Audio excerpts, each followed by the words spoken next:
Muy buenas, patria grande, zurda y plurinacional. Bienvenidos una semana más a Noticias Básicas Latinoamérica, el noticiero más corto de nuestra región, porque no perdemos el tiempo en contar mentiras.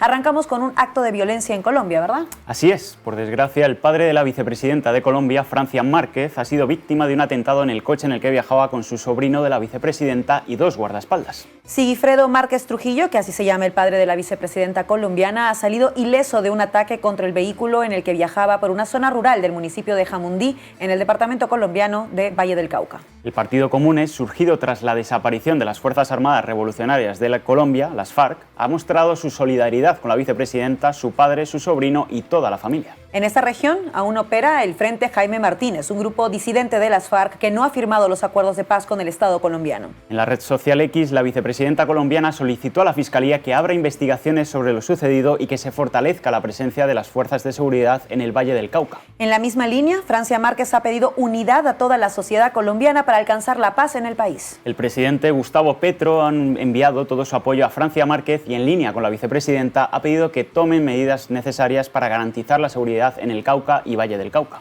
En esta zona de Colombia están ocurriendo fuertes enfrentamientos entre el ejército y las disidencias de las FARC. No nos vamos muy lejos de Colombia porque el presidente Gustavo Petro ha logrado su primera gran victoria legislativa del año al conseguir que el Congreso apruebe su reforma de las pensiones. La reforma va a transformar radicalmente el sistema de pensiones para millones de colombianos y colombianas. En la actualidad, 3 de cada 4 colombianos en edad de jubilarse no recibe pensión. Esto es así porque el modelo de pensiones en Colombia tiene dos regímenes con reglas distintas. Por un lado, un sistema privado en el que las personas trabajadoras envían sus ahorros a un fondo y luego cobran en base a lo que hayan ido ingresando durante toda su vida laboral. El otro sistema es el sistema público, en el que al final de la vida laboral se calculan los años de aporte y se cobra en relación a lo cotizado.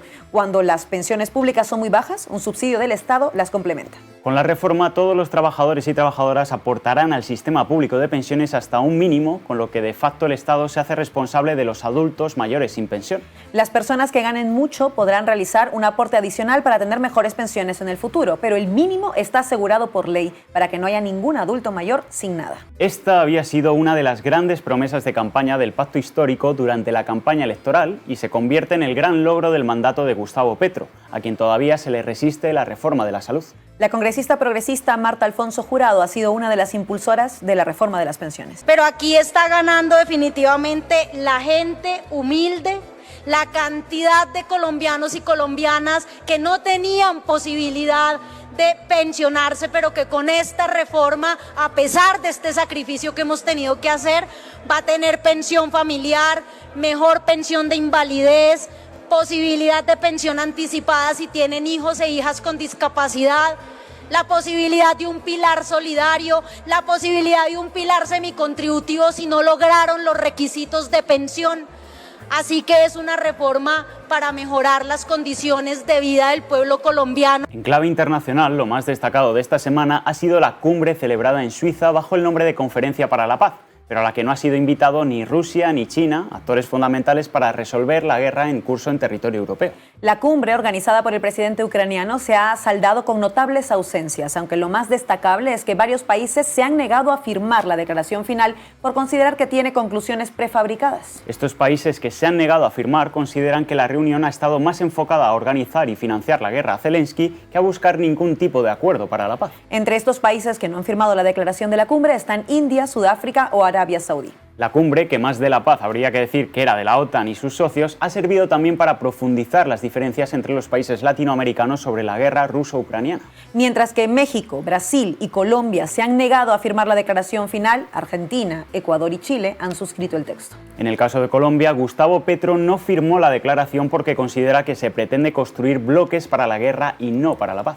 En el caso de Brasil, Lula da Silva asistió a la cumbre pero no firmó las conclusiones. El mandatario brasileño considera que si no está Rusia, no hay con quién negociar. Por su parte, sí firmaron el acuerdo de la cumbre ampliada de la OTAN países como Ecuador, Chile y Argentina. En el caso argentino, Javier Milei participó activamente en la cumbre con los aliados de Estados Unidos. Gabriel Boric, en este caso, se distanció de los mandatarios progresistas de la región y se posicionó con Ecuador y con Argentina. This summit and these convictions are not about NATO. This is not about right or left political ideas. This is not about northern or southern countries. This is about respect of international law and human rights as foundational principles of our living together. And this is applicable in Ukraine, in Gaza, and in every other conflict in the world. Hablamos ahora de Brasil. Lula da Silva ha anunciado que estaría dispuesto a buscar la reelección si con ello evita que vuelvan los trogloditas, refiriéndose a Bolsonaro. El presidente brasileño ha criticado con fuerza al presidente del Banco Central, el bolsonarista Roberto Campos, por no bajar las tasas de interés y trabajar para perjudicar la economía y a las familias brasileñas. Lula da Silva afirma que hay que ser responsables con Brasil y no va a permitir que el país vuelva a estar gobernado por un fascista. El actual presidente del Banco Central es un aliado del gobernador de Sao Paulo, Tarcísio de Freitas, aliado de Bolsonaro y quien se pronostica que podría ser el candidato del bolsonarismo. El actual gobernador de Sao Paulo era juez y Lula lo vincula al exjuez Moro, quien puso a Lula en prisión por una condena por corrupción que fueron después anuladas por la Corte Suprema y terminaron archivadas. En la entrevista radial, Lula ha dicho más cosas. Agora, presta atenção no que eu vou te falar. Se for necessário ser candidato para evitar que os trogloditas que governarem esse país voltem a governar, pode ficar certo que os meus 80 anos virará em 40 y yo poderé ser candidato. Quien también piensa volver a presentarse cuando salga de prisión a las elecciones, en este caso para la presidencia de Perú, es su presidente legítimo Pedro Castillo, actualmente encarcelado tras ser víctima del lawfare por parte del Estado Profundo peruano. Así al menos lo ha confirmado su abogado Walter Ayala en una entrevista. Sobre su futuro político, ¿él cree que tiene un futuro político? Yo sí. Yo he conversado con él y como te dije hace un momento, lo que está pasando el presidente Pedro Castillo, y esto ya pasó a la historia en otros países.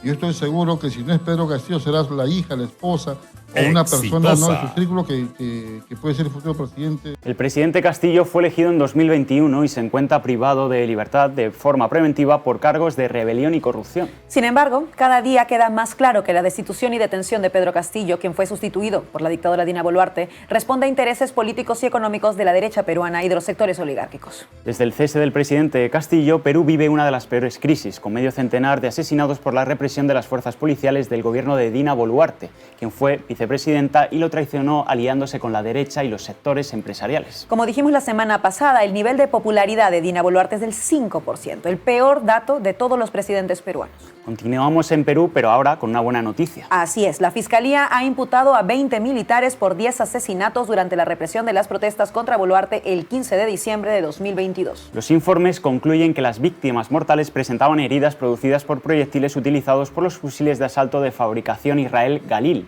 armamento que llevaban aquel día los militares. La fiscal Mireya Coronel ha imputado a 7 oficiales a los que les atribuye el delito de homicidio por no hacer nada para impedir los disparos indiscriminados con los que trataron de impedir las protestas en el aeropuerto de Ayacucho. Por aquellos días hubo protestas, además de en Ayacucho, en Lima, Huancayo, Cajamarca, Huancavelica o Puno. La represión se cobró la vida de medio centenar de personas en todo el país y diferentes organismos internacionales han denunciado que se cometieron ejecuciones extrajudiciales. Estos mismos organismos han denunciado falta de interés del gobierno por investigar y sesgo racista en la represión, que ya la mayoría de los asesinados se produjeron en regiones de población originaria y afrodescendiente.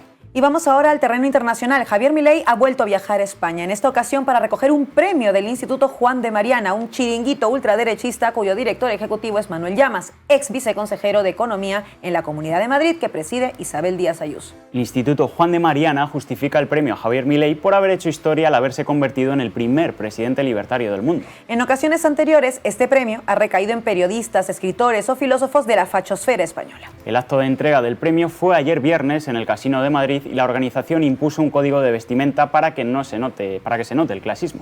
Pero antes de partir de viaje a España, Milei fue entrevistado en la televisión argentina y volvió a cargar contra el presidente español. Porque ahí hay una cuestión no menor. Eso pasó lo mismo que cuando fue que el cobarde mandó a todos sus ministros a insultarme. ¿Quién es el cobarde? Sánchez. Arrancó con del transporte y después... Sí. Como yo no le respondía, muy cobardemente mandó a las mujeres a agredirme para después tildarme de misógino. Como no contesté después, entonces ya se sumó él. Javier Milei no solo se ha mostrado encantado de sus insultos al presidente español, sino que también se considera responsable del buen resultado de la ultraderecha en las últimas elecciones europeas. La realidad es que, mira, no es lo mío viajar, pero lo hago porque creo que con cada una de estas decisiones he puesto a la Argentina en lo más alto. Muchos, por ejemplo, criticaron mi viaje a Davos. Sí. Bueno, mi viaje a Davos fue muy importante. Mirá el impacto que tuvo en Europa y cómo se dieron vuelta las elecciones y hundimos a los pobres progresistas, pobristas. Hay que recordar que Javier Milei ya visitó España hace un mes, invitado por el partido ultraderechista Vox junto a otros líderes fascistas latinoamericanos y europeos. Con aquella visita, Milei provocó el mayor conflicto diplomático entre España y Argentina al insultar y llamar corrupta a la mujer del presidente Pedro Sánchez. En respuesta, España rompió relaciones diplomáticas y retiró a su embajadora de Buenos Aires, relaciones que siguen rotas y sin visos de restablecerse. Pero no solo va a visitar España ahora, sino que la presidenta de la Comunidad de Madrid, Isabel Díaz Ayuso, le va a entregar el máximo galardón que entrega su gabinete. Ya saben, la ultraderecha del mundo se protege. Así informaba el vocero presidencial de Milei y la propia presidenta madrileña. A las 14 horas de nuestro país tendrá, del mismo viernes por supuesto, tendrá una reunión con la presidenta de la Comuna de Madrid, con Isabel Díaz Ayuso, quien le hará entrega de la Medalla Internacional de la Comunidad de Madrid. Al presidente legítimo, elegido, él sí, por amplia mayoría en las urnas, por el pueblo de la Argentina. Y con esta información nos despedimos. No olviden cuidar a la patria grande, sean felices y nos volveremos a ver dentro de 7 días.